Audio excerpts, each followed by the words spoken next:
Greetings all. I'm Mr. Chrisford, Mr. C, and I'm going to walk you guys through this activity called the Topography Introduction.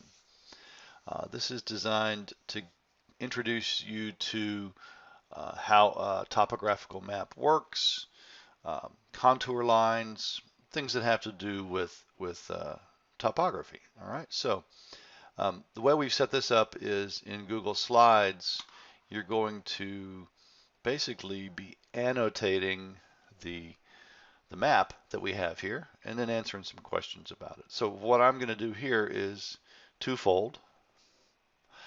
I'm going to be showing you a little bit about topography, plus I'm also going to be showing you how to actually do the steps that are needed to submit this assignment.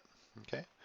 So first of all, what we have here is a topographical map, and it's got the north indicator here, which of course from that you can infer south, which is going to be this direction, east over here, and west over here. Simple enough. There are some bits of information like sea level right there. It indicates that sea level. And you see this line as it goes around, that's 0, all right? So we're talking about elevation. And of course, you know, all the oceans on the planet, water tends to go to the lowest point, so all the oceans tend to be at the same level. We call that sea level. Of course, that's changing. That's a whole nother topic. Anyway, sea level is 0 here. Now, we also have a line up here which is marked at 100, all right? You can see this line marked at 100. That is 100 feet, meters? That's the question next. So that's 0, that's 100. What's our unit of measure here? Let's look around. Only indicator I see is that right here at Lawrence Peak, that M, that would tell us we're talking about meters, not feet. Okay, this is meters down here, -12 meters as well. So we have a topographical map which is based on the metric system. All right, so whatever unit of measure we're talking about, it's going to be meters, not feet. Okay, so if this is 0 and this is 100, then the lines in between those two numbers must evenly divide. So if we go 1, 2, 3, 4 divisions, in other words, we've got 5 spaces, that means that we are looking at 20, 40, 60, 80, and 100, 120, 140, 160, there's 168. Okay, so Lawrence Peak is 168 meters. All right, so that's how we figure out what these lines mean. So that line, that 100, would be the case all the way around. So over here, this darker line is 100 meters, okay? And that one below it would then be 80, 60, 40. So keep that in mind as you go through here. It's going to be telling you to label the contour lines. That's what these are. These are contour lines. Now, these ones that are marked in bold, the 100 and the 0, these are your index contour lines. Okay, so keep that in mind. There's a question on here about that. Okay. Other things to keep in mind, we have a key down here, intermittent stream, which means it runs sometimes, but not all the time. Okay. A perennial stream. A perennial stream, that means that that runs all the time. Okay. Perennial stream is going to be this guy right here, the Rocky River. Runs all the time, but Foss Creek only runs part of the time. Okay, let's see. Benchmark symbols. We have a little triangle with a circle in it, and we have BMX. All right, benchmark. So what that's telling us is that this thing, this triangle with a circle, is a benchmark symbol, and that is obviously telling us this is the highest point in this area, 168 meters. And X minus 12 means that this is sea level minus 12 meters. So this is actually below sea level.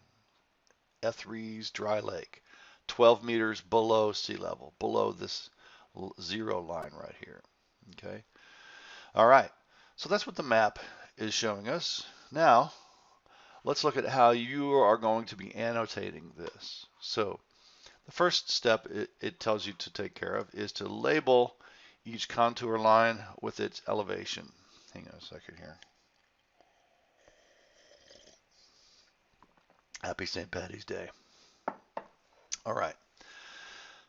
So label each contour line with its elevation. All right. And I've actually given you instructions here. So it says to go insert text box. So I'm going to go over to insert text box. All right. And that makes the selection for what I'm going to be doing on the map. So I'm just going to hit a space anywhere, and that will give me this box. Now, I'm going to customize this box to make it smaller, okay? And then I'm thinking, where is this going to go? Where's this map going to go, or this text box, all right? First one I'm going to label is the one right here below the 100, okay? And I'm going to put in, what number should I put in there? What did we say? 10s, 20s, 30s? So we've got 20, 40, 60, 80. This one's going to be 80. So I'm going to call that 80. I'm going to size it down. Too small. All right. Now, I'm going to use this one as a template. So I'm going to copy this and paste for the rest of them. So I'm going to make it a little smaller. I'm going to take it down to 11. And that's placed pretty good. Now I'm going to copy that one so that for the other contour lines, I don't have to recreate from scratch. All right. So I'm going to go right click. Let's see over here. I'm going to right or left. Yes. Left, right. Right click, paste. Okay. And now I've got another 80. So I'm going to place it right there. But this one is not 80. This one is, what you say? 60. Yes. 60. All right. Now I'm not going to do all of them, but keep in mind that as you go around, that 60 goes all the way around. All right. So you could label them over here instead, wherever you like. Okay. All right. The second instruction is to circle the benchmark with the lowest elevation. All right. So to make a circle, we're going to go to Insert, Shape, Shapes, and then a circle. Okay. All right. So lowest elevation. Where's our lowest elevation? We established that. That is this benchmark over here at -12. That's sea level, -12. So I'm going to circle this. All right. All right. Now, oh, it looks like the fill color is solid. So I'm going to get rid of that fill. So so it's highlighted. I got my little circle highlighted. I'm going to go up to the top here, and I'm going to find, there we go, fill color. I'm going to make that transparent. Now we can see through it. All right, so I've got a little circle there around the lowest elevation. All right, now put a square around the benchmark with the highest elevation. We talked about that. That's Lawrence Peak. Okay, Lawrence Peak. We're going to go Insert, Shape, Shape, Rectangle. Insert, Shape, Shape, Rectangle. All right, Lawrence Peak. We want a square. All right, as close to a square as I can get. It might be a rectangle. All right, and again, I'm going to get rid of that fill. All right. Draw an arrow to show the direction of the water flows in Rocky River, Foss Creek, and Filter Creek. All right. So arrows. Insert, shape, arrows, arrow. Insert, shape, arrows, and then we've got an arrow. All right. Now,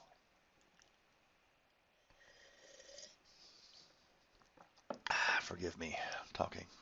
All right, I'm going to draw an arrow. Rocky River. Now, how do we know which way these guys are going? Okay, the water is going to flow downhill, right? Water always flows downhill. So, top of the hill is Lawrence Peak. Going down, all right? So, this is the peak. All of these other areas are going down. So, Rocky River, the water is going to flow downhill, right? So it looks like the source of the stream is here. So I'm going to put an arrow, and I'm going to put it right there. And I can change the direction of the arrow like this. Okay, so I'm just going to put it that way. All right, and I think I'm going to add another arrow. Uh-oh, I don't want to do that. I'm going to go back. If you ever make a mistake, you can just go to the back button here, or the undo button, and it'll back you up one step, or as many steps as you need. I'm going to insert another arrow. Insert shape arrows, arrow. And I'm going to do another arrow to show that the water continues downhill like this. All right, I'm just going to kind of move it over the river there. So there we go, Rocky River. Now, Foss Creek, do the same thing. Filter Creek, do the same thing. Now these guys, which way are they going? I'll leave it to you. Here's the peak. There's the dry lake bed. The water's going downhill, obviously. Give me a couple of arrows on each one of those. All right. Number 5, draw a trail that would not be very steep to walk from L3's dry lake to the peak. All right, steep versus not steep. This is one of the things you have to learn about topographical maps. All right, when you're talking about steep, steep is really, really high, right? And flat is like this, okay? And the way you see steep on a topographical map is when all the lines are bunched together, all right? The closer they are, the steeper it is, because that means that the smaller the space between each of these contour lines, the quicker it goes, the elevation increases or decreases. So wide lines like this are going to be very, very flat. Steep lines like this are going to be very, very bunched together. Okay, so to draw the line, you're going to go insert line scribble. I like this one. This is fun. Insert line scribble. There it is. All right. This is really cool. All right, I like scribbling. So not very steep to walk from L3's dry lake to Lawrence Peak. Not very steep. So if we're going to start at the lake, and we don't want to go up the creek, which is very, very steep. That's the path that water takes, the fastest path down. It also erodes the path. So I want to go a long way. I want to go the flat way. So I'm going to walk around, and I'm going to walk over here because it's nice and flat. All right, I'm going to take the flattest path I can find to get up to here. All right, the flattest path is going to be the longest distance in contour lines. All right, and there you've got a path. All right, all right. So that's the technical stuff. I'm going to let you answer the questions. You can answer the questions just by clicking right in there and typing your answer. All right, you may need to get rid of the lines if you want to. Just answer the questions right there. Then you're going to rename your file, okay, with your last name underscore. In fact, I'll just do that for you right here. All right. So do last name, and that's your last name. All right, not the word's last name. Underscore. Let's see. Last name first, and then class period. All right. Last name first, class period, and then you will submit that in Canvas per the instructions there. There you go, y'all. Take it easy. Don't touch anybody. Be careful out there. Have a good one.